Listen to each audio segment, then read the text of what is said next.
Bismillahirrahmanirrahim. Assalamualaikum warahmatullahi wabarakatuh. Halo semuanya, perkenalkan nama aku Resti Fitrahani dengan NIM 122210052. Di sini saya akan membahas tentang upaya meningkatkan perkembangan sosial emosional anak dalam kegiatan penggunaan media permainan puzzle. Selamat menyaksikan.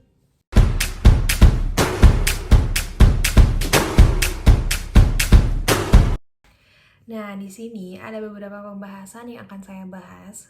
Yang pertama itu ada jenis-jenis puzzle, yang kedua ada tujuan puzzle, dan yang ketiga ada manfaat puzzle, dan yang terakhir ada kesimpulan.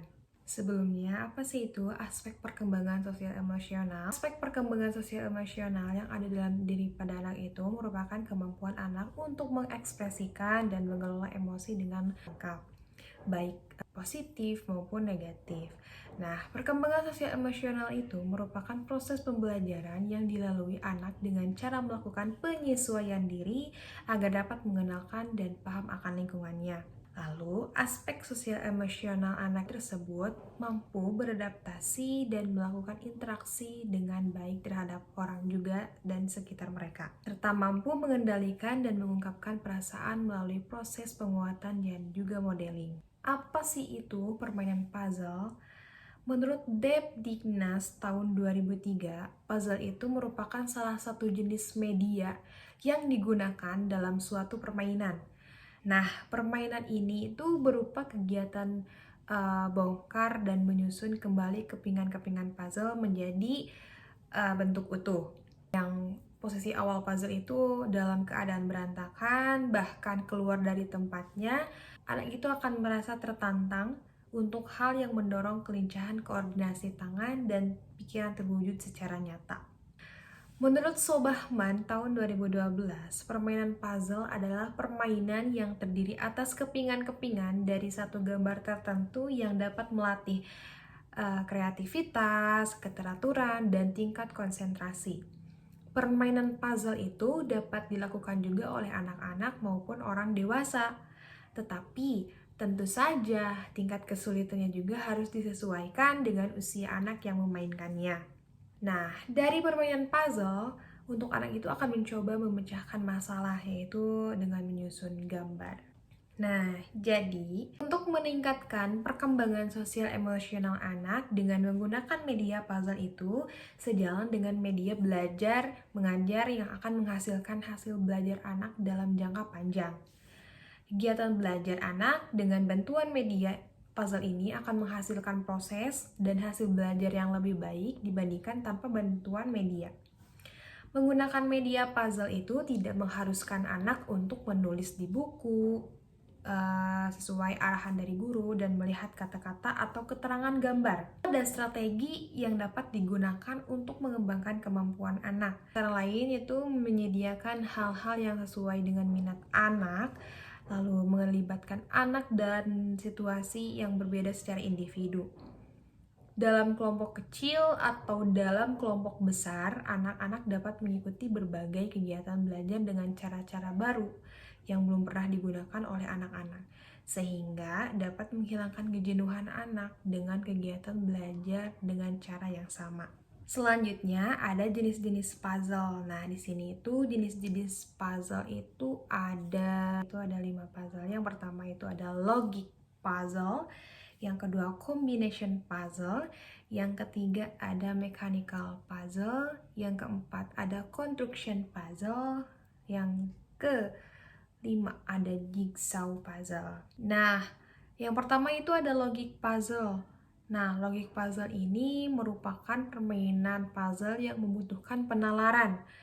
Misalnya seperti sudoku, teka-teki silang, dan lain-lain. Lalu ada combination puzzle. Nah, untuk combination puzzle adalah teka-teki yang dapat diselesaikan dengan berbagai cara. Contohnya seperti kubus atau Rubik ya, puzzle yang tebal gitu lah, dan lain-lain. Ketiga ada mechanical puzzle. Nah, mechanical puzzle ini yaitu merupakan potongan-potongan puzzle terhubung satu sama lain sehingga mereka dapat menyusun diri menjadi bentuk seperti dalam game ya, game Tetris atau Lego. Yang ketiga ada construction puzzle. Nah, construction puzzle ini adalah teka-teki yang terbuat dari berbagai komponen berbeda yang dapat dirangkai kembali menjadi model. Contohnya seperti city block ya. Yang terakhir ada jigsaw puzzle. Nah, jigsaw puzzle ini banyak sekali digunakan ya untuk anak usia dini. Dan banyak digemari juga ya. Contohnya ini yang terbuat dari bahan kayu atau bisa juga dibuat sendiri dari kardus bekas. Nah, contohnya tuh seperti puzzle-nya berbentuk atau gambarnya itu berbentuk puzzle hewan, buah-buahan atau angka. Nah, untuk materi selanjutnya yaitu ada tujuan permainan puzzle. Nah, tentu juga pasti setiap permainan itu memiliki tujuan dan manfaat ya.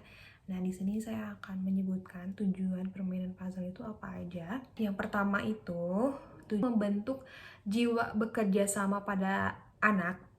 Karena dalam permainan ini akan dikerjakan secara berkelompok ya. Yang kedua, anak dapat lebih konsisten dengan apa yang sedang dikerjakan. Jadi dia itu akan lebih fokus pada apa yang sedang dia kerjakan gitu. Contohnya dia sedang merakit menyusun puzzle, jadi itu akan fokus. Yang ketiga ada melatih kecerdasan logis matematis anak. Yang keempat, ada menumbuhkan rasa solidaritas sesama siswa. Yang kelima, menumbuhkan rasa kekeluargaan antar siswa. Yang keenam, melatih strategi dalam bekerja antar siswa. Yang ketujuh, antar anak. Yang ketujuh, menumbuhkan rasa saling menghormati dan menghargai antar anak. Dan yang kedelapan, menumbuhkan rasa saling memiliki dan menghibur para siswa di dalam kelas. Selanjutnya ada manfaat permainan puzzle. Tentunya dari setiap ini juga ada manfaatnya kan. Nah, apa aja sih itu manfaatnya? Yang pertama itu mengasah otak ya. Karena dari puzzle itu adalah cara yang bagus untuk melatih otak si kecil, melatih sel-sel saraf dan memecahkan masalah. Yang kedua itu melatih koordinasi mata dengan tangan. Karena dapat melatih koordinasi tangan dan mata anak. Jadi mereka itu harus mencocokkan kepingan-kepingan puzzle dan menyusun menjadi satu gambar. Yang ketiga ada melatih nalar ya. Nah, puzzle dalam bentuk manusia itu akan melatih nalar mereka. Jadi mereka itu akan menyimpulkan di mana letak kepala, tangan, kaki, dan sesuai dengan logika mereka. Yang keempat ada melatih kesabaran. Puzzle juga dapat melatih kesabaran anak dalam menyelesaikan sesuatu tantangan atau dalam memecahkan masalah. Yang kelima, pengetahuan ya. Jadi dari puzzle itu anak akan belajar, misalnya dari puzzle itu tentang warna dan bentuk. Jadi maka anak itu dapat belajar tentang warna-warna dan bentuk-bentuk yang ada gitu. Jadi pengetahuan mereka itu diperoleh dari cara ini dan biasanya lebih mengesankan bagi anak itu dibanding pengetahuan yang dihafalkan. Juga bisa belajar tentang konsep dasar, binatang, alam sekitar, jenis buah, alfabet, dan lain-lain. Tetapi dalam permainan ini tuh tentunya harus dengan bantuan ibu atau orang lain yang dapat mendampinginya. Nah, jadi untuk meningkatkan perkembangan sosial dan emosional anak saat menggunakan media puzzle, tidak perlu dan tidak selalu untuk melibatkan anak dalam catatan seperti kegiatan pembelajaran yang dilakukan oleh guru. Namun, dalam media puzzle ini memberikan kesempatan kepada anak untuk memahami kemampuan berpikirnya. Sekian dari penjelasan saya, semoga apa yang saya sampaikan dapat dimengerti dan mohon maaf bila dalam materi saya masih berkurang. Maka dari itu saya mohon kritik dan sarannya untuk komen di bawah. Terima kasih. Wassalamualaikum warahmatullahi wabarakatuh.